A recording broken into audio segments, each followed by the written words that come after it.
Typically రెమ్యూనరేషన్స్తో పాటు it's an expected favour అని వినికిడిలో ఉంది. చాలా మంది హీరోయిన్లు, చాలా మంది క్యారెక్టర్ ఆర్టిస్టులు.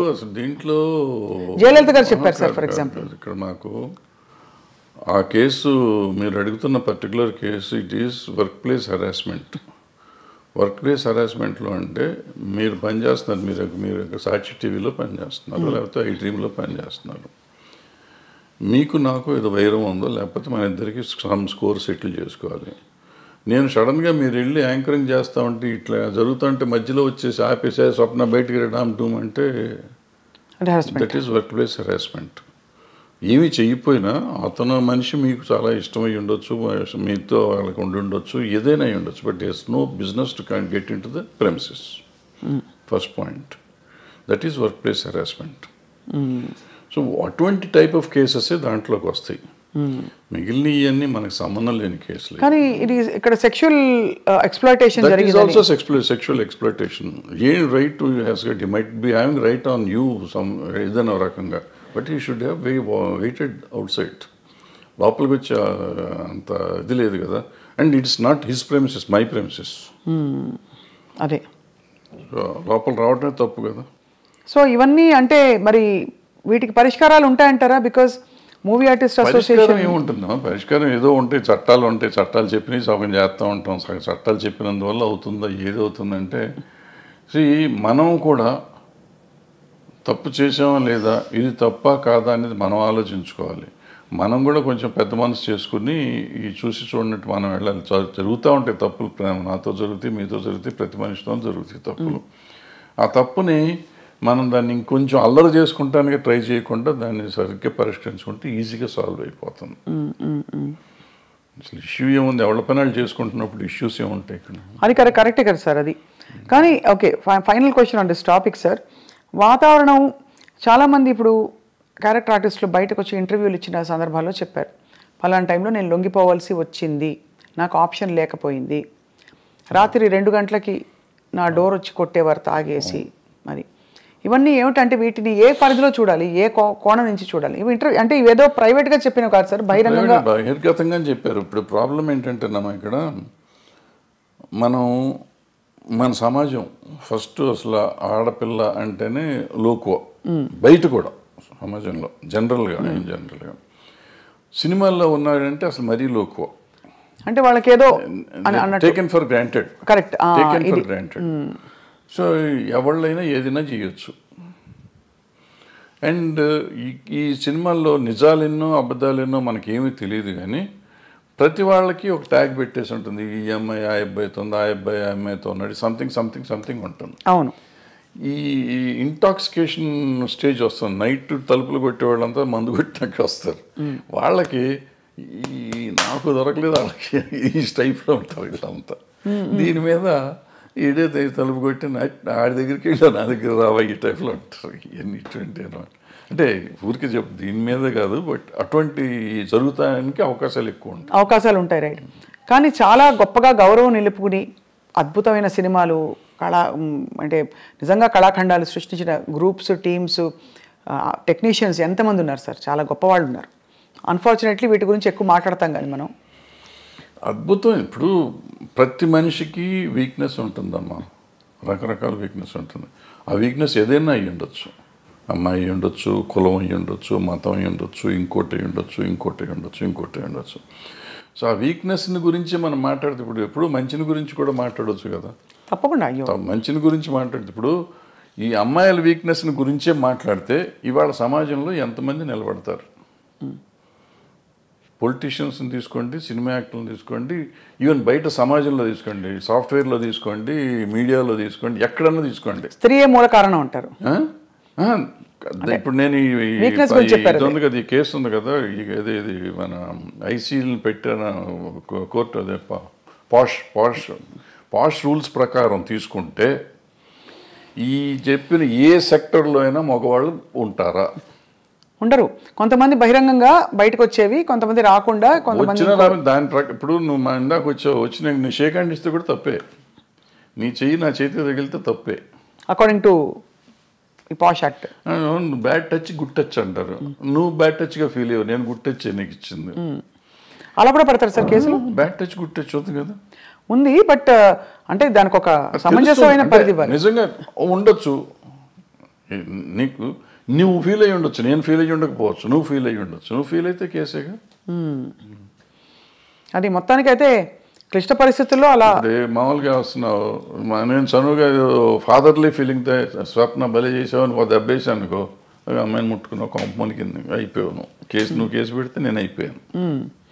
సో అందుకే చాలా అతి జాగ్రత్తగా ఉండవలసిన టైం, చాలా జాగ్రత్తగా ఉండాల్సిన పరిస్థితులు వచ్చినాయి. ఇప్పుడైతే మాత్రం as long as this posh case this act ఉన్నంత కాలం అతి జాగ్రత్తగా ఉండకపోతే కొంపలు మునుగుతాయి. అండ్ ఇప్పుడు సోషల్ మీడియా వచ్చాక అసలు క్షణాల్లో అన్ని వైరల్ తర్వాత ఇంకా చాలా జాగ్రత్తగా ఉండాలి. అంటే డెఫినెట్గా ఇవన్నిటి వల్ల కొంత మార్పు వస్తుంది. 100% పోతుందా అంటే నేను అంత ఈజీ కాదు. ఎందుకంటే ఆడపిల్లలు కూడా కొంచెం స్ట్రాంగ్ అవ్వాలంటే ఉన్నారమ్మా, చాలా స్ట్రాంగ్ ఉన్నారు. ఆడపిల్లలు అంత ఈజీగా ఏం లేరు. కొంతమందికి సర్వైవల్ కోసం లొంగేవాళ్ళు ఉంటారు. సర్వైవల్ కోసం నేను ఏదైనా అచీవ్ చేయాలి, ఎలాగైనా అచీవ్ చేయాలనుకునే వాళ్ళు కొంతమంది. ఏమీ చేయకుండా నేను అచీవ్ ఎందుకు చేయలేను, నా టాలెంట్తో నేను ఎందుకు అచీవ్ చేయలేను చేసిన వాళ్ళు ఉన్నారు, చేస్తున్నారు కూడా. ఆ రకంగానే అచీవ్ చేస్తారు, ఈ రకంగానే అచీవ్ చేస్తారు. ఎవళ్ళు రైట్ ఎవళ్ళు తప్పు అంటే tell me one name sir who you have great respect for, అంటే ఇన్ దిస్ రిగార్డ్ వాళ్ళ కష్టపడి పైకి వచ్చారు. అంటే నేను క్యారెక్టర్ పర్స్పెక్టివ్ నుంచి చెప్పట్లేదు సార్, జస్ట్ ఏ విధమైన కంపల్షన్స్కి లొంగాల్సిన అవసరం లేకుండా పైకి వచ్చిన నటీమణులు మీరు చాలా గౌరవించేవాళ్ళు. మీకు వాణిశ్రీ గారు ఎక్కడి వచ్చారు? ఆవిడ ఏంటి, ఆవిడ ఎక్కడ జూనియర్ ఆర్టిస్ట్, ఆవిడ అసలు ఏ రేంజ్కి వెళ్ళారు? అసలు హీరోస్ని కమాండ్ చేసారు, ఇండస్ట్రీనే కమాండ్ చేసే లెవెల్కి వెళ్ళారు. హయ్యెస్ట్ పెయిడ్ ఆర్టిస్ట్ ఆవిడ. సింపుల్, ఆవిడ అంతకంటే గొప్పవాళ్ళు ఎవరు లేరు మార్కెట్లో. భానుమతి గారు అంటే ఆవిడ వేరే, భానుమతి గారు కమాండ్ చేశారు. జమున్ గారు కూడా మామూలుగా ఇచ్చారు, ఆవిడ కమాండ్ చేశారు. ఆవిడ రామారావు గారు నాగేశ్వరరావు కాదని చెప్పి ఆ రోజుల్లో షీ గుడ్ విత్ స్టాండ్. మనం అనుకుంటాం రామారావు నాగేశ్వరరావు కంటే వేరే లేదు ఆ రోజుల్లో, ఆల్టర్నేటివ్ లేని పరిస్థితుల్లో ఆవిడ నిలబడి మళ్ళీ వాళ్ళిద్దరూ ఆవిడతో కాంప్రమైజ్ అయ్యారు తప్ప ఆవిడ వాళ్ళతో కాంప్రమైజ్ అవ్వలేదు. సో ఇప్పుడు ఇదేం లేదు, అదే ఏదో అయిపోతుంది అదేం లేదు. సౌందర్య గారు చెప్పుకుంటా పోతే ఎవరైనా ఉంటారు. ఎవరికి ఉండే వీక్నెస్ వాళ్ళకు ఉంటుంది. ఆ వీక్నెస్లోని మనకి సంబంధం లేదు, వాళ్ళ పర్సనల్ ఇష్యూస్ అయ్యి. కరెక్ట్ అండి, అంతే సార్. అంతే తప్ప వీళ్ళంతా ఇటు లొంగిపోయారా ఉన్నారా? వాణిశ్రీ గారు ఏం చేశారు అసలు? ఆవిడ ఏంటి, అక్కడ ఎక్కడి నుంచి వచ్చింది? కానీ ఆ రోజుల్లో ఎవరు మనసు పడలేదా సార్ వాణిశ్రీ గారిని చూసి? చాలా పడితే పడ్డారు, ఆ గొడవ మనకు సంబంధం లేదు. బట్ ఆవిడ డిక్టేట్ చేసింది కదా. అవును, ఆవిడ వచ్చిన రోజు నుంచి ఆవిడ అట్లా ఎదుగుదల వచ్చింది కదా అవును సినిమా ఇండస్ట్రీలో. అంటే ఆవిడలో టాలెంట్ లేకపోయి ఉంటే ఆవిడ ఇంత గొప్పది అయ్యేది కాదుగా. కరెక్ట్, టాలెంట్ ఉంది కాబట్టే కదా మిగిలిన ఏంటనే పక్కన పెడుతుండే. ఆవిడ ఏదో బాగాలేదన్నారు, కళ్ళు బాగాలేదంటారు, అది అంటారు, ఇది అంటారు. ఫైనల్గా ఆవిడే గాడెస్ అయిపోయింది కదా. అవును, అన్ని భాషల్లోనూ, తమిళ్లోనూ, తెలుగులోనూ. ఏం అందం సార్ అసలు. అంటే రంగు తక్కువ అని అప్పుడు అన్న వాళ్ళందరూ ఒక్కసారిగా వాణిశ్రీ చీర కట్టారంటే, వాణిశ్రీ గారి చీర అంటే ఒక ట్రెండ్ సెట్టర్. సో ఎక్కడ వాణిశ్రీ ఎక్కడికి వెళ్ళేది ఆవిడ? అందరు హీరోల కంటే ఎక్కువ హైయెస్ట్ రెమ్యునరేషన్ తీసుకుంది ఆవిడ. ఎంత సార్ ఆ రోజుల్లో? ఎలా ఉండేది ఆ రోజుల్లో? 2.5-3 లక్షలు తీసుకుంది నాకు తెలిసినప్పుడు. అప్పుడు వీళ్ళు ఎవరు 2 లక్షలు టచ్ చేయలేదు. ఇప్పుడు ఎవరు, ఏ హీరోలు? రామారావు గారు, నాగేశ్వరరావు కూడా? రామారావు గారు ఇంకా కాదు, తక్కువ. శోభన్ బాబు తీసుకున్నాడు అప్పట్లో, 2 తీసుకున్నాడు. ఈవిడ 2.5 తీసుకున్నాడు రోజుల్లో. మరి కాలం మారిపోయిందా, డబ్బు విలువ పడిపోయిందా సార్? రామారావు గారు కంబ్యాక్ వచ్చినాక ఆయన హైయెస్ట్కి వెళ్ళిపోయారు. ఆ మధ్యలో బడిపంతులు చేసే రోజుల్లో ఆయన 1,00,000 దగ్గరే ఉన్నారు అన్నమాట. సార్ ఆన్ స్క్రీన్ గురించి మాట్లాడదాం. మనకి ఎక్కడో ఇన్ పోర్ట్రేయింగ్ విమెన్, అంటే విమెన్ ఇష్యూస్ మీద మీరు బాగా స్పందిస్తూ మాట్లాడుతూ వచ్చారు కాబట్టి స్క్రీన్ మీద కూడా మొన్నటి డాకు మహారాజ్ సినిమాలో పాట కూడా విమర్శకి గురైంది కొంత. అవసరమా అని, తప్పు రైట్ అని కాదు, ఇది అవసరమా మనకి అంటే? మీ పరిధిలో మీరు ఎప్పుడు కూడా అశ్లీలం, అసభ్యకరం అనే అంశాలకు కానీ, స్టెప్పులు వేసినప్పుడు ఇలాంటివి కానీ మీరు జాగ్రత్తలు తీసుకునేవారా? Were you very conscious? డెఫినెట్గా వెరీ కాన్షియస్. అంటే నాకు ఒక్క సినిమాకి నాకు కోపం వచ్చి తీసాను, బంగారు మొగుళ్ళు అనుకుంటా. ఇటువంటి దరిద్ర పని నేను కూడా చేశాను. ఆ పాటే దరిద్రం. అక్కడ చేయేస్తే ఇక్కడ చేయేస్తే సంథింగ్ ఏదో ఉంటుంది, సరే గుర్తులేదు. అంటే మంచి నీతిగా అసలు ఎక్కడ ముట్టుకోకుండా ఒకరినొకరు టచ్ చేయకుండా సినిమా తీస్తా అంటే ఎవడు చూడట్లేదని కోపం వచ్చి ఆ సినిమా దరిద్రం పెట్టండి అని చెప్పి నేనే పెట్టి తీస్తాను. అంటే ఒక్కోసారి ఫ్రస్ట్రేషన్లో చేసిన పని అది చేసింది నేను చేసిన తప్పే. బట్ ఇవాళ వాళ్ళు చేసిన తప్పంటే ఇప్పుడు నాకు వయసు అయిపోయి నేను సినిమాలు లేవు కాబట్టి వాళ్ళు చేసిన తప్పండి. ఇవాళ చిరంజీవి గారు ఠాగూర్లోనో దేంట్లోనో అదేదో సినిమా పాట ఏదో ఉంటుంది ఏమంటే నేను అప్పుడు కామెంట్ చేశాను, అంత అద్భుతమైన సినిమాలు ఇది ఏంటండి అని చెప్పి. ఆ తర్వాత వాళ్ళంతా ట్రోల్ చేశారు. అట్లాగే బాలకృష్ణ గారు మొన్న ఆ సినిమాలో కూడా అది అనవసరం, అది ఆయన స్టేచర్కే అనవసరం. అసలు ఇవాళ అటువంటివి చూస్తారు అనుకోవటం అనవసరం. అంతకుముందు ఆయన చేశాడు కదా భగవత్ కేసరి, అద్భుతంగా చేశారు ఆ సినిమా.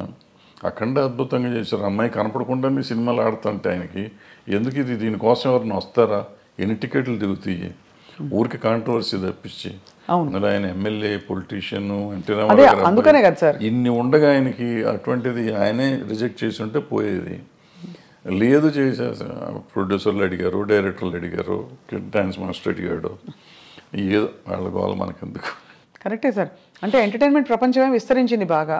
నెట్ఫ్లిక్స్లో ఇంట్లోనే మనకి ఫారిన్ అయితే ఎన్నెన్నో రకరకాలు అన్నీ వచ్చినాక అసలు బేసిక్గా ఓటీటీ వచ్చిన తర్వాతమ్మా ఏది తప్పు ఏది ఒప్పు అనేది లేకుండా సెన్సర్ వాళ్ళు కూడా వదిలేస్తున్నారు ఇవన్నీ పడుచుకోకుండా. నాకు రౌడీ అన్నయ్యలోనో దేంట్లోనో ఒక సాంగ్ చేస్తా ఈ రంభక వరకు మిడీ లాగా ఉంటుంది ఇక్కడ దాకా. ఓ సాంగ్లో తిరుగుతూ ఉంటే కొంచెం లేస్తుంది. సినిమా రిలీజ్ అయినాక నాకు సెన్సార్ ఆఫీసర్ ఫోన్ చేసి సార్ ఇక్కడ ఎక్కడో ఉంది సార్, ఎవరో జనం అంటున్నారు సార్, కట్ చేయండి సార్ అని. రిలీజ్ అయిన తర్వాత కట్ చేశాను నేను. జస్ట్ ఊరికి మిడి ఇక్కడికి ఉంది, ఇప్పుడు గాలికి ఎగిరింది, వెళ్తే ఇంతవరకు ఎక్స్పోజ్ అయింది. నేటి దౌర్జన్యం అనే సినిమాలో ఒక సాంగ్లో వాణి విశ్వనాథ్ గారికి స్విమ్మింగ్ సూట్ వేసా, ఒక బిట్ వేస్తే సెన్సార్ కట్ చేశారు. అదే టైంలో బొబ్బిలి రాజాలో ఆమె సినిమా అంతా చొక్కా వేసుకుని కింద ఏమి లేకుండా దివ్యభారతి అది ఫుల్ సినిమా వదిలిపెట్టారు. నాకు ఒక బిట్ ఏంటంటే దాంట్లో వదిలేరు కదండి అంటే, ఆ సినిమా అంతా దాని మీద ఉంది, నీ సినిమా అది లేదు కదా, ఎందుకు నువ్వు చేయాలంటారు. ఓహో అదే అంటే నేను ఫైట్ చేసి ఉంటే నాకు వదిలిపెట్టేవారు. ఎందుకు దానివల్ల సినిమా ఆడదని నాకు తెలుసు, ఎందుకు తీసాను నాకు తెలియదు. ఆ రోజు తీసాం అంటే డ్రెస్ చేంజ్లు కావాలంటే సరే తీద్దాంలే అనిపించి తీసాను నేను, కాదన్నారు తీసాం. అదే అంటే ఎక్కడో అక్కడ మరి ఈ అంశం తెరపైకి వస్తూనే ఉంది, ఈ ఎక్స్పోజింగ్ ఎంతవరకు ఉండాలి ఏమిటని. కానీ ఇప్పుడు బాగా టేస్ట్లు మారిపోయాయి సార్. బయట సమాజంలోనే అట్లా తిరుగుతున్నారు కదా. ఇప్పుడు మనం అంటాం ఎక్స్పోజింగ్ అంత బాగా ఎక్కువైపోయింది అంటాం. బయట వాళ్ళ పార్టీలకు వెళ్తే, పబ్బుల్లోకి వెళ్తే మీకు అంతకంటే భయంకరంగా ఉంటున్నారు ఆడపిల్లలు. బట్ అది వాళ్ళ ఇష్టం, మనం ఎవరో అడుగుతానికి, హూ ఆర్ యూ టాస్క్, నా కంఫర్ట్ నాది అంటున్నారు. సో ఇప్పుడు మన ఈక్వల్ రైటే కాకుండా నిజంగా కూడా వాళ్ళ కంఫర్ట్, నా ఇష్టం వచ్చిన బట్టలు నేను వేసుకున్నప్పుడు ఆడపిల్లల బట్టలు ఇష్టం వచ్చిన ఆడపిల్లలు ఎందుకు వేసుకోకూడదు. ఈ కొంతమంది ఏమంటారంటే నువ్వు అటు వేయటం వల్లే కదా ఇది జరిగింది, వేయటం వల్ల జరగటం నిన్ను కంట్రోల్ చేసుకోవాల్సిన బాధ్యత నీకు ఉంది కదా. అవును, ఈ సమాజంలో ఉంటే నేను చూసి నేను ఆ అమ్మాయిని చూడగా నాకు ఏదో అయ్యింది అనేది ఆన్సర్ కాదు. బోస్ గారు కరెక్ట్గా రాశారు, you have to control your self. Correct. అంటే కోకా కడితే కొరకొరమంటూ చూస్తారు, పొట్టి గౌను వేస్తే పట్టి చూస్తారు.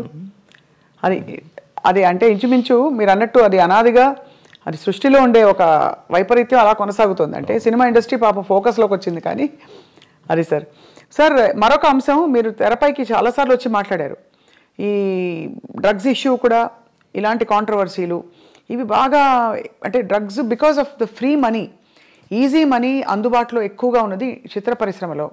లేదు మీరు అన్నట్టుగా పొలిటీషియన్స్, బిజినెస్ మ్యాగ్నెట్స్ వాళ్ళ ఫ్యామిలీస్లో. కాబట్టి దీనివల్ల ఎలా ఖర్చు పెట్టాలో తెలియక ఈ డ్రగ్స్ వీటి అలవాట్లు బారిన పడతారని చెప్పి కొంతమంది ఎవరో చెప్పారు, గ్లామర్ కోసం తీసుకుంటారని. Is that true sir? అసలు ఫస్ట్ పాయింట్ నువ్వు చెప్పిందంటే నేను ఏకీపించను. ఇదేంటంటే సినిమా ఇండస్ట్రీలో డబ్బు చాలా ఎక్కువ ఉంటుంది అనేది నమ్మన్నాను. అసలు సినిమా ఇండస్ట్రీలో వచ్చే కొంతమంది దగ్గర డబ్బులు వస్తే బాగుంటుంది. చాలామంది 80% మధ్య వాళ్ళు డే టు డే ఎక్స్పెన్సెస్ కూడా ఎత్తుకునే బ్యాచ్ ఉంటారు. ఓ 10% ఉంటారు నువ్వు చెప్పిన డబ్బులు ఎక్కువ ఉన్న వాళ్ళు ఉంటారు. కొంతమంది ఎడిక్ట్స్ అవుతారు. ఇప్పుడు మన స్కూల్లో పిల్లలు ఉంటున్నారు, స్కూల్లో పిల్లలు దే ఆర్ ఎడిక్ట్స్ నౌ. వాళ్ళకి ఇది ఈ డ్రగ్ కొనే డబ్బులు లేకపోతే వైట్నర్ ఉంటుంది కదా, వైట్నర్ తినేసి దాన్ని అలవాటు చేసుకుంటున్నారు. ఈవెన్ రైల్వే కూలీలు అలవాటు చేసుకుంటున్నారు అటువంటి. సో ఇవన్నిటికీ ఏంటంటే వాటిని అరికట్టే మార్గం మనం ఎత్తుకోవాలి. సో డబ్బు ఉంటే వస్తారు, డబ్బు ఉన్న వాళ్ళే చెడ్డవాళ్ళు, డబ్బు లేని వాళ్ళు మంచివాళ్ళు అనే శాస్త్రం అక్కడ లేదు. ఈ దురలవాట్లు అనేవి డబ్బు ఉన్నా లేకపోయినా అవుతుంది. సో ఈ అలవాటుని అరికడతాం ఎట్లా అనేది మనం ముందు ఆలోచిస్తాం. అంటే ఈ డబ్బుని దానికి లింక్ చేయకూడదు ఫస్ట్. అవును, దురలవాటుకి డబ్బుకి లింక్ చేయకూడదు. వ్యసనం అనేది డబ్బుతో రాదు, వ్యసనం నేచర్తో వస్తుంది. సో నేచర్ని కంట్రోల్ చేయాల్సిన బాధ్యత, నేచర్లో ఉన్న దీన్ని వ్యసనాన్ని కంట్రోల్ చేయాల్సిన బాధ్యత తల్లిదండ్రులకో లేకపోతే ఫ్రెండ్స్కో తీసుకోవాలి బాధ్యత. ప్లస్ మనం పర్సనల్గా పెరుగుతున్న కొద్దీ చేసుకోవాలి.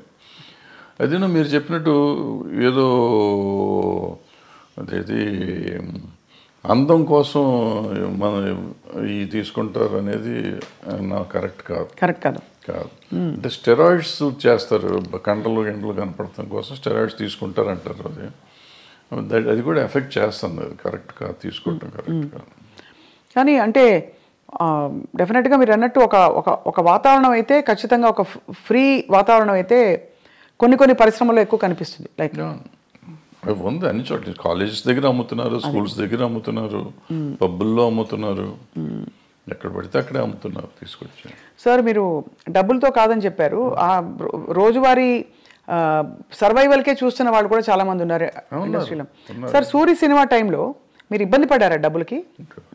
నేను సినిమా తీసిన ప్రతి సినిమాకి ఇబ్బంది పడతాను, దీనికి ఇబ్బంది పడలేదు. మీరు ఎప్పుడు అంటే I never seen you lavish, ఎవరు మిమ్మల్ని అలా చూడలేదు.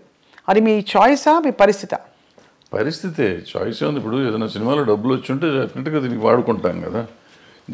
ఎక్సెప్ట్ స్వర్ణక్క నాకేమైందంటే బై ద టైం నేను కొద్దిగా రీజనబుల్గా డబ్బులు సంపాదించే సినిమాలు వచ్చేటప్పటికి నాకు బ్యాక్లాగులు ఉంటావచ్చు. ఆ బ్యాక్లాగులు తొలగించుకుంటూ రావటానికి సో ఇప్పుడు కంఫర్ట్ జోన్లోకి రాలేకపోయాను. నిజంగా చెప్పాలంటే లాస్ట్ 2-3 years నుంచి నేను కంఫర్ట్ జోన్లో ఉన్నా. లాస్ట్ 2-3 yearsలో కూడా నేను ఎక్కడో అంతకుముందు మీ ఐ డ్రీమ్లో పనిచేశాను ఒక సంవత్సరంన్నర. అది కంఫర్ట్. తర్వాత ఏదో వేరే ఛానల్లో పనిచేశాను.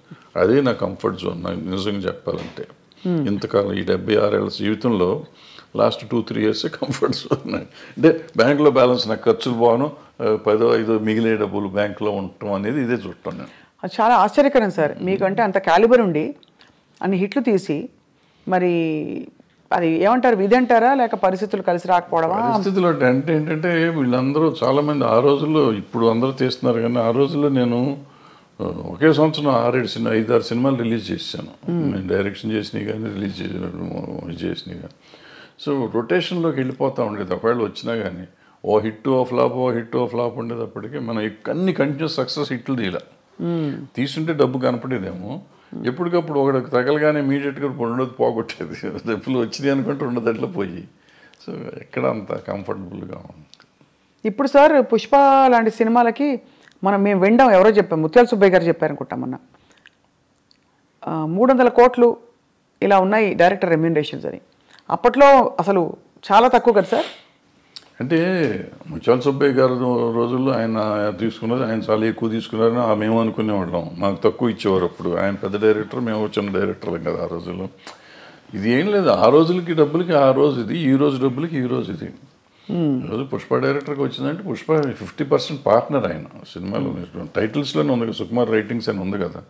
Is producer. అది more than director, is also a producer.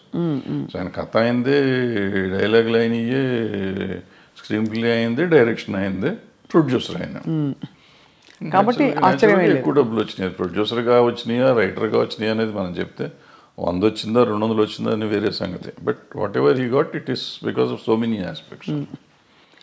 Now sir, మీ ప్రకారం ఇక్కడ మనం బాహుబలి లాంటి సినిమాల్లో రాజమౌళి గారిని చూసాం, పుష్ప రంగస్థలం లాంటి సినిమాల్లో సుకుమార్ గారిని చూసాం, RRR ఆస్కర్ విన్నింగ్ దీనిలో మన రాజమౌళి గారిని చూసాం. ఈ డైరెక్టర్స్ అందరిలో sir, who do you think is carrying that ఆరా? అంటే వాళ్ళు రకాల్లో వాళ్ళు ఇది ఉన్నారు అన్నప్పుడు.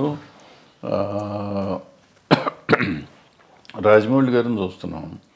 రాజమౌళి గారు ఆయన ప్రతి సినిమాకి ఒక డిఫరెంట్గా జోనర్ ట్రై చేస్తున్నాడు. ఎక్సెప్ట్ బాహుబలి 1 and 2 తప్ప మిగిలిందల్లా మీకు ఏ సినిమాకి ఆ సినిమాకి ఒక డిఫరెంట్. రెగ్యులర్ కమర్షియల్ అయినా కానీ మొదటి సినిమాల్లో ఏం చేసామంటే ఆయుధాలు మార్చేవాడు.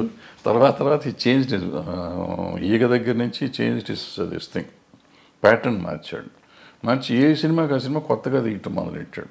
కొత్త కథలాగా డిఫరెంట్. కొత్త కథ కూడా కొత్తగా ఉండకపోయినా కానీ ఒక కొత్త బ్యాక్డ్రాప్ కొత్తగా ఉండటం అంతా డిఫరెంట్గా ఉంది. ఈగ తర్వాత ఇది మర్యాదరామన్న ఒక డిఫరెంట్ ఇది. ఆ తర్వాత వచ్చేటప్పటికి బాహుబలి, మగధీర, ఎక్కడికక్కడ మీకు సెపరేట్గా డిఫరెంట్గా వస్తున్నాడు ఆయన. సో రావటంతో మీకు ఆయన ఒకటి ఇదైంది. ప్లస్ ఆయనతో పాటు ఆయన కొత్తగా కనిపెట్టింది ఏంటంటే director should be A marketing man. ఇంతకుముందు మా డైరెక్షన్ వాళ్ళకి మాకు మార్కెటింగ్తో సంబంధం ఉండేది కదా. ప్రొడ్యూసర్స్ వస్తాడనే పద్ధతిలో ఉండేవాడు. రాఘవేంద్రరావు దగ్గర నుంచి మేమంతా అయిపోయేవాడు. బట్ ఈయన వచ్చేటప్పటికి how to market a film అనేది ఆయన నేర్పించాడు వాళ్ళ ఇండస్ట్రీకి. దట్ మార్కెటింగ్ స్కిల్స్ ఎంత అద్భుతంగా వెళ్ళిపోయినాయంటే వాళ్ళు భారతదేశం అంత ఇదే అయిపోయే స్టేజ్కి బాహుబలి 2 చేసింది. అందరూ బాహుబలి 2 దంగలు కొట్టేసింది అంటారు కానీ దంగలకి ఎంగలే సంబంధమే లేదు. బాహుబలిని ఇంతవరకు చేస్తే ఇప్పుడు ఈ సినిమా చేసి ఉండాలి. దంగల్లో వచ్చింది ఏంటంటే చైనాలో ఒక దాంట్లో వచ్చింది డబ్బులు. చైనా డబ్బును మనం లెక్కేసుకుని 2,000 కోట్లని కంగారు పడుతున్నాం కదా. మనకి ఇక్కడ వచ్చింది 600 కోట్లు 700 కోట్లు. అదే అయితే ఒక లాంగ్వేజ్ అంత రావటం చాలా గొప్ప. అది 60 కోట్లకి చేసి అంత రావటం అనేది గొప్ప విషయం. దాన్ని డిస్ప్యూట్ చేయడానికి లేదు. అద్భుతమైన సినిమా అది. సో మన ఇండియన్ సినిమాలో ఇండియన్ డబ్బు చూసుకున్న సినిమాలు ఇయే. ఆ చైనాలో 2,000 కోట్లు వచ్చినా అదంతా మళ్ళీ మనకు షేర్ వచ్చేటప్పటికి చాలా తక్కువ వస్తుంది. అక్కడ 30% 20% ఎంత వస్తుంది. అవును. సో అవి మనం గ్రాసులు చెప్పుకొని ఊరికే కంగారు పడతా ఉంటాం. ఇప్పుడు బాహుబలి తర్వాత ఇది వచ్చింది. అలా అంటే మీరు అన్నది రాజమౌళి గారిది చాలా ఒక డిఫరెంట్ టెక్నిక్. ఈయన వచ్చేటప్పటికి ఈయనన్నీ లెక్కలని చేసిన సినిమాలు వదిలిపెట్టి ఈయన డిఫరెంట్గా చేసిన సినిమాలు ఈయన సిట్ అని చూడండి మీరు. అంతకుముందు మీరు ఆర్య చేశాడు. ఆర్య డిఫరెంట్గా ఉంటుంది. తర్వాత ఏదో చేశారు కొన్ని అటువంటి ఏదో లెక్కలు నాకు అర్థమే కదా. 1 ఒకటి ఎన్టీఆర్తో ఒక సినిమా ఏదో చేశాడు. కప్పులు తిప్పుతూ ఉంటాడు, ఏదో తిరుగుతూ ఉంటుంది. ఏది మన నాకు అర్థం కాదు. మళ్ళీ మొన్న వచ్చేటప్పటికి రంగస్థలం అద్భుతంగా తీశాడు. అద్భుతం తీశాడు. అసలు ఎవరు మన తెలుగులో మనం ఊహించలేని గొప్ప సినిమా అది ఒక రకంగా చెప్పాలంటే. ఆ టైప్ ఆలోచన కమర్షియల్ అయినా కానీ ఎప్పుడైతే అంగవైకల్యం తీసుకురాగలిగాడో ఆ అంగవైకల్యం మీద సినిమా వచ్చేటప్పటికి అద్భుతంగా ఉంది. అది చాలా ఒక లైవ్లీగా ఉంది సినిమా. విలేజీ ప్యాటర్న్ అది అద్భుతంగా ఉంది ఆ సినిమా. ఈ పుష్పకి వచ్చేటప్పటికి Pushpa was a routine film నాకు తెలిసినప్పుడు. పుష్ప 1, పుష్ప 2 ఈ స్మగ్లింగ్ మీద ఏదో రెప్లికా తీస్తారు ఏముంటుంది అని నేను చూడలే. యాక్చువల్గా నేను మొన్న చూసాను. ఎప్పుడైతే మీకు సెకండ్ హాఫ్లో ఆ ఫ్యామిలీ ఎలిమెంట్ వచ్చిందో, వైఫ్ అండ్ హస్బెండ్ వాళ్ళ రిలేషన్షిప్ మీద ఎప్పుడైతే సినిమా తీసాడో మీకు అందుకైతే అన్స్టాపబుల్ అయిపోయింది సినిమా. ఇది ఇవాళ రెవెన్యూ కనపడుతుందంటే ఫ్యామిలీ ఊరికి మా గంధపు చెక్కలు దొంగ కాదు. ఆబ్వియస్లీ అతని పెర్ఫార్మెన్స్, అల్లు అర్జున్ పెర్ఫార్మెన్స్, అల్లు అర్జున్తో పాటుగా రష్మిక అక్కడికి వచ్చేటప్పటికి ప్లస్ ఈ రిలేషన్షిప్ డైరెక్టర్ ప్రజెంట్ చేసిన విధానం అద్భుతం. సెకండ్ హాఫ్ ఏడిపించాడు. ఆ సినిమాలో ఏడిపించడం అయింది. అందుకని సినిమా ఆడింది, ఇప్పటికీ ఆడుతుంది, ఇంకా ఆడుతుంది. అంటే నేషనల్ అవార్డు వచ్చిందంటే సినిమా ఇట్స్ గ్రేట్ కాదు. ఇప్పుడు అదే మనం ఎప్పుడు నేషనల్ అవార్డు ఆయనకు వచ్చింది, డైరెక్టర్గా హీరోకి వచ్చింది. హీరో పెర్ఫార్మెన్స్ ఈ సినిమా కూడా అద్భుతంగా చేశాడు. మళ్ళీ నేను రెండోసారి ఇచ్చినా ఆశ్చర్యపోక్కర్లేదు. అవును కదా సార్, అంతే కదా. సో ఒకలా చూస్తే యాక్చువల్లీ ఒక కొత్త లీగ్ ఆఫ్ సినిమా వస్తుంది ఇప్పుడు. అంటే పెద్ద స్కేల్ ఒకటి, బట్ యాక్టింగ్ ఓరియంటెడ్ ఇంపర్ఫెక్షన్స్. ఇది మామూలు సినిమా కింద లెక్క తీసుకోవాలి. ఇప్పుడు అలాంటి ఒక 100 సినిమాలు మొగుడు పిల్లలు ఒకళ్ళ కోసం ఒకళ్ళు బాధపడే సినిమాలు 100 ఉన్నాయి. ఒకళ్ళు ఎన్హాన్స్ చేసుకునే క్యారెక్టర్. నా మొగుడిని అంటావా అని పెళ్ళని తిరగబడింది, నా పెళ్ళాన్ని అంటావా అని మొగుడు తిరగబడ్డ సినిమాలు 100 ఉన్నాయి. వాళ్ళు ఒకళ్ళ కోసం ఒకళ్ళు చేసుకుంది.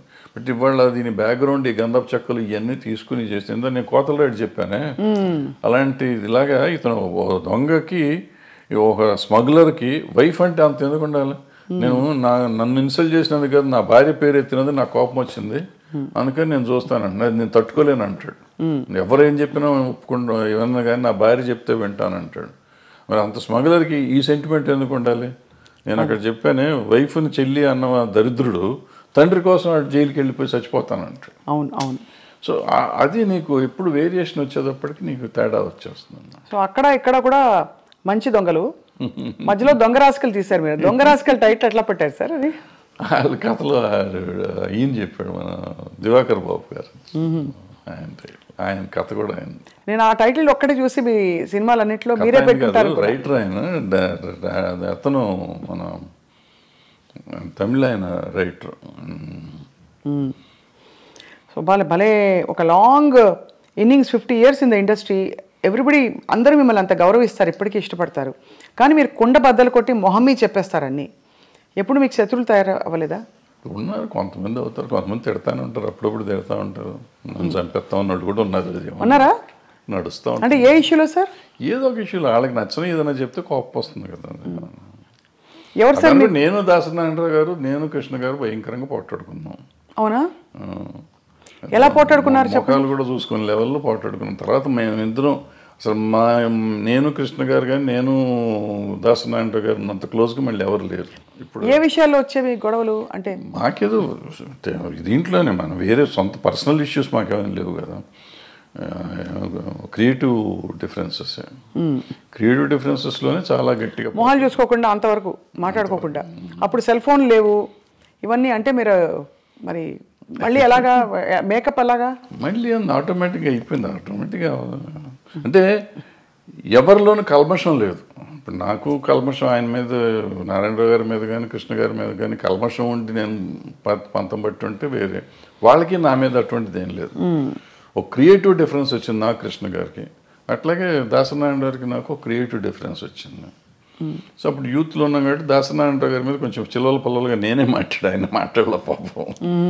సో ఆయన పిలిచి ఒక రోజు కూర్చోబెట్టి మాట్లాడారు, సెట్ అయిపోయింది. మీరు ఫాండ్గా ఇష్టపడి వేసుకునే మీ సినిమా ఏది సార్? వేసుకుని చూసే సినిమా పోతే పోనీయా, స్వర్ణక్క?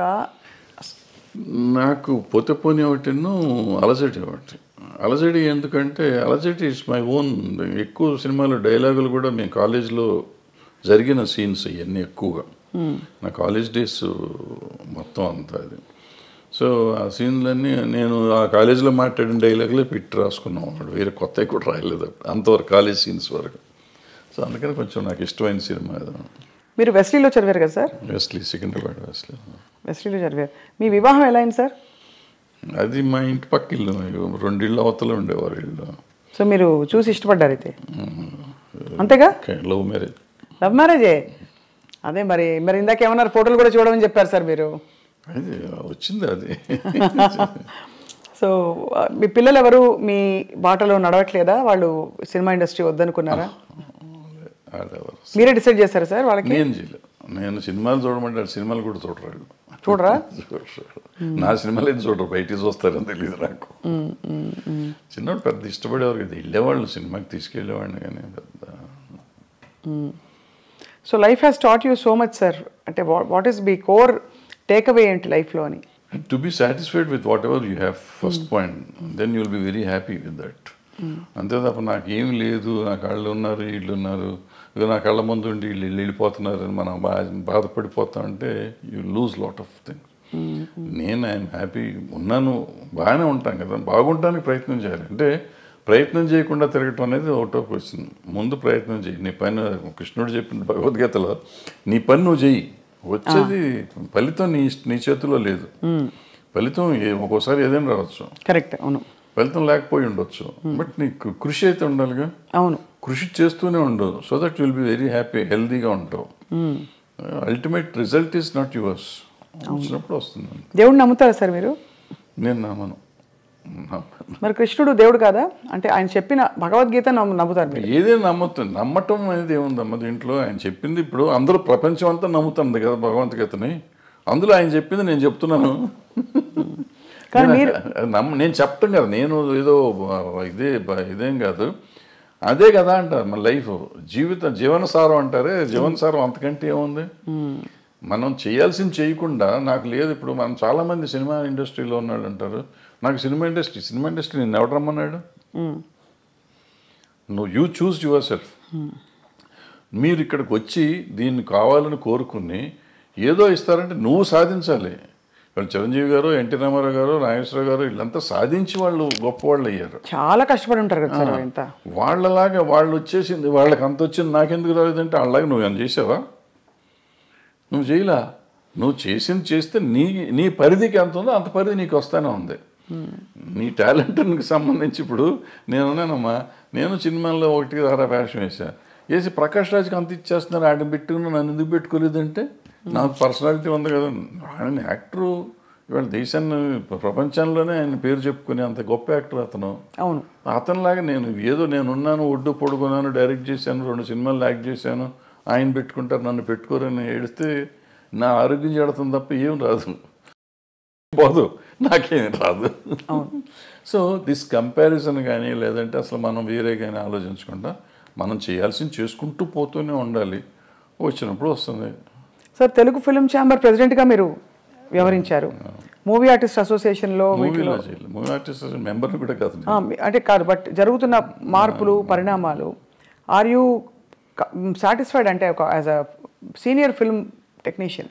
అంటే బేసిక్గా మనం అసలు మూవీ ఆర్టిస్ట్ అసోసియేషన్ అనే దాని గురించి పెద్దగా ఎక్కువ మాట్లాడుకోవటం అవసరం లేదు. ఎందుకంటే కంటే ఒక 800 మంది మెంబర్స్ దాంట్లో 200 మంది అసలు ఉన్నారో లేరో వాళ్ళకే తెలియదు. కానీ అంత ఢిల్లీ ఎలక్షన్ లెవెల్లో చేస్తారు కదా సార్, దాని ఊరికి చేసుకుంటారు చేస్తారు, అనవసరం, చేయాల్సిన అవసరం లేదు. అది ఈవెన్ ఛాంబర్ ఎలక్షన్ కూడా నేను మొన్న లాస్ట్ బిఫోర్ ఇయర్ ఎప్పుడు చెప్తే ఎందుకు చేస్తున్నారంటే దాన్ని పోయే కాలం వచ్చిందని తిట్టొచ్చారు, మీడియా ముందే తిట్టొచ్చాను ఆ రోజు. అంతే, మనకి ఏదో సరదాగా ఎలక్షన్ చేసుకోవాలి తప్ప దీంట్లో రూపాయి వచ్చేది లేదు ఎవరికి. ఫస్ట్ పాయింట్ మన టైం వేస్ట్. బట్ నువ్వు సర్వీస్ చేద్దామని వచ్చినప్పుడు డబ్బులు ఎందుకు ఖర్చు పెడతాం? నువ్వు చేసే సర్వీసే ఎక్కువ, సర్వీస్ చేస్తున్నావు. సర్వీస్ చేస్తానికి వచ్చి నువ్వు ₹1,00,00,000 ఖర్చు పెట్టి నువ్వు వస్తే నీ మోటివ్ ఏంటి? నీ మోటివ్ సర్వీస్ మోటివ్ కాదు. ఇంకా పవర్ వల్ల వచ్చేది కూడా ఏం లేదు. ఏముంటుంది పవర్ వల్ల? మ్యాక్సిమం ఎప్పుడన్నా చీఫ్ మినిస్టర్ ఇంకోళ్ళు పిలిస్తే మీటింగులకు పిలిచినప్పుడు వెళ్ళి కూర్చుంటే ఏమిస్తారు అక్కడ, అటుకులను జీడిపప్పు ఇస్తారు, అంతే, ఒక కప్పు కాఫీ ఇస్తారు. దానికోసం నువ్వు తాపత్రయపడతావు ఎందుకు? అంటే ఆల్రెడీ నీకు ఆ వాల్యూ ఉంది. నిన్ను ముఖ్యమంత్రి గారు పిలిచే లెవెల్ మీరు ఉన్నారు, ఆల్రెడీ పెరిగే ఉన్నారు. ఇవాళ దానికోసం కొట్టుకోవాల్సిన అవసరం లేదు. ఏ పిచ్చి పనులు అంత.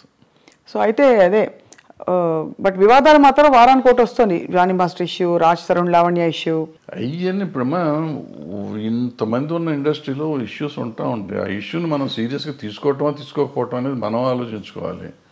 ఏదో ఉంటాయి, ఉన్నప్పుడు దానికి పెట్టుకోవటం. సార్ మోహన్ బాబు గారి ఇంట్లో జరిగిన తగాదాలు ఏవైతేనా మీరు ఒక అంటే టెక్నీషియన్గా, సినిమా ఇండస్ట్రీ వ్యక్తిగా మీరు సమాధానించి చెప్పారా? ఎవరికి? ఆయనతోనా? ఇది ఏదో అది పర్సనల్ కదా. ఒకవేళ నేను మాట్లాడినప్పుడు నేను పబ్లిక్లో చెప్పకూడదు కదా.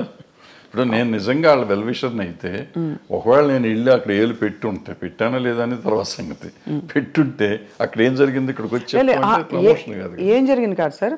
బట్ అసలు అంటే అది బాగా బహిరంగంగా అయిపోయింది కదా, మీ వాళ్ళే మీడియాకి వచ్చారు. ఇప్పుడు వాళ్ళు బహిరంగంగా ఉన్నారు, నేను బహిరంగంగా ఉండకూడదు. నేనని కాదు, ఎవరైనా కానీ, ఎవరు ఇంటర్ఫియర్ అయినా కానీ, ఇంటర్ఫియర్ అయిన వాళ్ళు బయటకు వచ్చి ఇట్ట జరిగిందని చెప్తే ఇక వాళ్ళు పెద్ద మనిషి ఎట్ట అవుతారు వాళ్ళు. ఫస్ట్ పాయింట్ అది తప్పు. రెండోది అటువంటి జరగటం విచారకరం. అందులో మన వాళ్ళు కావాల్సిన వాళ్ళు, పిల్లలు మంచివాళ్ళు, తండ్రి మంచివాడు, ఇక రకాల ఎందుకు సమస్య వచ్చిందని నాకైతే అర్థం కాలేదు. నాతో అందరూ బాగుంటారు, 4-3 పిల్లలు బాగుంటారు, ఆయన బాగుంటారు, మోహన్ బాబు గారు బాగుంటారు, అందరూ వెరీ నైస్ పీపుల్. చాలా మర్యాదగా నాతో చాలా అంకుల్ అంటారు పిల్లలు, ఆయన తమ్ముడు అంటూ ఉంటాడు. వాళ్ళ ఇంట్లో అట్లా జరిగిందంటే నాకు నిజంగా బాధగా ఉంది. I just really wanted to go and speak, but ఏమో ఎందుకు డెలికసీస్ వాళ్ళవి మనకి ఎందుకని నేను అడగలేదు. మొత్తానికి సార్ అయితే ఇప్పుడు అంటే there is a lot of turmoil going on around అనిపిస్తుంది సమాజం చూస్తుంటేనే.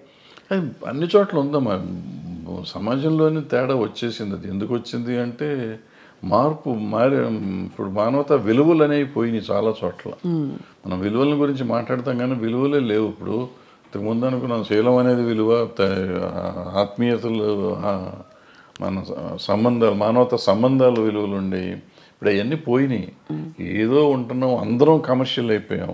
ఆ కమర్షియల్లో ఉన్న దాంట్లో ఇవన్నీ వాల్యూస్ లేవు కదా. వాల్యూ అనేది ఉంటే కదా. కొన్నిసార్లు వాల్యూ కోసం మనం అన్ని పోగొట్టుకునే కథలు చాలా ఉన్నాయి. గౌరవం కోసం అన్ని చేయాలి అని చెప్పి, అటువంటిది ఇప్పుడు గౌరవం లేదు, తక్కువలేదు. అందుకే ఒక ఫుల్ఫిల్మెంట్ రావట్లేదు జీవితంలో కదా. ఇప్పుడు ఇందాక చెప్పిన పుష్ప కథ కానీ, లేకపోతే మా కొత్తలేడు కథ కానీ, అదే ఫుల్ఫిల్మెంటు. వాళ్ళ భార్య కోసం భర్త, భర్త కోసం భార్య, తండ్రి కోసం కొడుకు అని ఇవన్నీ అదే భగవత్ కేసరిలో కూతురు కోసం తండ్రి, తండ్రి కోసం కూతురు. ఈ మానవతా విలువలు అంటే వాటి కోసం ఎంత కమర్షియల్గా చేసినా కానీ మనం ఇవాళకి ఫీల్ అయ్యి సినిమాలు చూస్తున్నాం. బట్ దానికి వాల్యూ ఉంది, బట్ ఆ వాల్యూ మన జీవితంలో ఇవ్వలేకపోతున్నాం. సినిమాల్లో చూసి మనం సినిమా ప్రొడ్యూసర్కి డబ్బులు ఇస్తున్నాం కానీ మన జీవితంలో మన తల్లిదండ్రులకు కానీ, మన భార్య పిల్లలకు కానీ మనం ఆ సుఖం ఇవ్వలేక, అన్నదమ్ములకు కానీ, అక్క చెల్లెళ్ళకి కానీ మనం ఆ ఫీలింగ్ ఇవ్వలేకపోతున్నాం. ఆ సమాజంలో వచ్చిన మార్పులో మనలో వచ్చింది. మనం ఇన్ని మాటలు చెప్తున్న మనం మన పిల్లలతో మాట్లాడటానికి మనకు టైం లేదు, మన తల్లిదండ్రులతో మాట్లాడటానికి మనకు టైం లేదు, అక్క చెల్లెలతో మాట్లాడటానికి టైం లేదు, భార్యతో మాట్లాడటానికి టైం లేదు. Are we avoid. ఒకవేళ టైం ఉన్నా కానీ ఎందుకో మనకు సాధ్యమైనంత వరకు దూరంగా ఉండడానికి ప్రయత్నం చేస్తున్నాం. ఇంకా విలువలు ఎక్కడి నుంచి వస్తాయి? విలువల గురించి మాట్లాడే నైతిక హక్కు ఎక్కడ ఉంది ఎవరికైనా? Very true sir. బహుశా కొంతవరకు సినిమా ప్రభావితం చేస్తుంది ఈ విషయాలని. బహుశా అలాంటి కథలు వచ్చేసి క్లిక్ అయిపోతే ఆడియన్స్తో తప్పకుండా, ఎందుకంటే ఇంత పెద్ద పెద్ద సినిమాలు, ఇంత మార్పులు తెచ్చిన సినిమాలు మనుషుల్లో, సమాజంలో ఉన్నాయి. చెడు ప్రభావం చూపించిన సినిమాలు కూడా కొంత ఎంతో అంతో ఉండుంటాయి. నిజం చెప్పాలంటే నేను పుష్ప 2 చూడకూడదు అనుకున్నా. ఎందుకంటే బయట చెప్పిన మాటలు, అదేదో ఆ షెకావత్ మీద ఉచ్చబోస్తాడు ఇటువంటి అన్ని విని, ఇటువంటి పిచ్చి సినిమాలు చూడాలా మనం ఎందుకు అని చెప్పి చూడాలి. ఎందుకో చూద్దామని మనం పెట్టుకున్న ఫస్ట్ హాఫ్లో నాకు చిరాకుగా ఉండింది. ఫస్ట్ హాఫ్ చూస్తానికి నాకు took me about 5 hours first half చూడటానికి. ఇంటర్వెల్లో వెళ్ళి మెల్లిగా భోంచేసి వచ్చి కూర్చున్నాం. మళ్ళీ సరే చూద్దాం వద్దా 10 నిమిషాలు ఆలోచించి పెట్టినాక డోంట్ బిలీవ్ ఆ 1:20 నిమిషాలు, 1:40 నిమిషాలు ఉంది ఆ సినిమా. మొత్తం కంప్లీట్ చూసి ఐ వాజ్ క్రయింగ్ యాక్చువల్గా. అంటే అక్కడ నీకు లైఫ్ ఉంది, అంతకుముందు లైఫ్ లేదు, అంతా ఏదో సినిమాలు కమర్షియల్గా ఉండేదంతా తీసాడు ఆయన. ఇక్కడ జీవితం తీశాడు. ఆ భార్యాభర్తల అనుబంధాన్ని చూస్తే నాకు అసలు పిచ్చెక్కిపోయింది.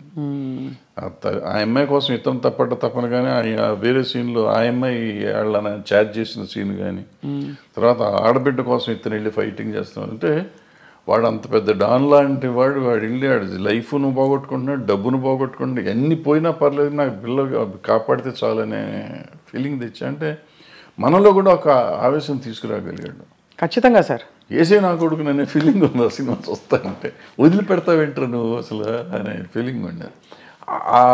దీనికి తీసుకెళ్ళారంటే మనలో ప్రతి మనిషిలోనూ అంత ఎమోషన్ తీసుకురాగలిగితే బాగుంటుంది. అవును, సినిమా డబ్బులు ఇచ్చి సినిమా చూడటం కాదు, సినిమాతో పాటు మనం నేర్చుకోవాల్సింది అది. మనం అది వదిలిపెట్టేస్తాం. దాంట్లో వాడు స్మగ్లింగ్ ఎలా చేశాడు, ఎలా దొంగతనం చేశాడు, ఎవరిని చంపాడు, ఎలా చంపాడు, అల్లు అర్జున్ కత్తితో కొట్టాడా చంపాడా, ఇది ఆలోచిస్తాం. అల్లు అర్జున్ అనే క్యారెక్టర్ రష్మిక అనే క్యారెక్టర్ని ఎంత బాగా ప్రేమించాడు, రష్మిక అనే క్యారెక్టర్ అల్లు అర్జున్ అనే క్యారెక్టర్ని ఎంత బాగా ప్రేమించింది, అంటే నా క్యారెక్టర్స్ ఒరిజినల్ని అనేది మనం ఎవరిని ఆలోచిస్తున్నాం. Very true sir. I think human values, relationships నిలబడ్డప్పుడే టోటల్ సక్సెస్ అని చెప్పచ్చు. సినిమాకి కావచ్చు, జీవితాల్లో కావచ్చు. కానీ భరద్వాజ్ గారు మీరు మళ్ళీ వెబ్ సిరీస్ కానీ ఇంకా ఏమన్నా వెంచర్స్ కానీ, క్రియేటివ్ వెంచర్స్ చేసే అవకాశాలు ఉన్నాయా? ఏమన్నా వర్క్ చేస్తారా? చెప్తున్నా కదా, నేను పని చేస్తూనే ఉంటా, ఖాళీగా ఏం లేను. ఏదో ఇటువంటి కథ రాసుకోవటం, రైటమో చేస్తూ ఉంటాను. మనకి అవకాశం కూడా రావాలి కదా. అవకాశం వస్తే చేస్తానికి రెడీగానే ఉన్నాం. బట్ నేను ఇందాక చెప్పినట్టు I keep on trying to do something. అవుతుందా అవదా నాకు తెలియదు. అయినప్పుడు అవుతుందా, అవ్వకపోతే కూడా నష్టం లేదు, అయితే లాభం లేదు. But you're always in the news and everybody watches your videos. మీ వీడియోస్కి చాలా మంచి స్పందన చూశాను నేను. కాబట్టి పొలిటికల్ ఇష్యూస్ కావచ్చు, సినిమా ఇండస్ట్రీలో అవుతున్న అంశాలు కావచ్చు సార్, ఎప్పుడు మీరు ఏదో ఒక కొత్త విషయం చెప్తారు, లేదు పాత విషయం అయినా కొత్తగా చెప్తారని ఆశిస్తూ ఉంటాం, ఎదురు చూస్తూ ఉంటాం మీ దీనికోసం. సో అది సార్, చాలా ఆనెస్ట్ కాన్వర్జేషన్ సార్ ఇవాళ. ఇంత డీటెయిల్గా ఎప్పుడు మాట్లాడి నాకు తెలియదు, కానీ మీ సినిమాలో నేను నటించాననే ఒక చిన్న విషయాన్ని నేను ఇప్పుడు పోతే పోనీ. అందరికి పోతే పోనీ సినిమాలో పోతే పోనీలో నేను ఆబ్లిగేట్ చేసి చాలా ఎంజాయ్ చేశాను sir those few days of work. ఆ క్యారెక్టర్ కూడా నా రియల్ క్యారెక్టర్ కాబట్టి, జర్నలిస్ట్ క్యారెక్టరే కాబట్టి నాకు ఐ ఫెల్ట్ ఎట్ హోమ్. అది thanks for the opportunity sir. And తప్పకుండా మీతో టచ్లో ఉంటాం. అప్పుడప్పుడు ఏమన్నా ఉపద్రవాలు వచ్చినా, సునామీలు వచ్చినా వచ్చి మళ్ళీ మిమ్మల్ని పలకరిస్తాం. సునామీ ఎందుకు వచ్చింది భరద్వాజ్ గారు? తప్పకుండా. Thank you sir. నమస్కారం. నమస్తే.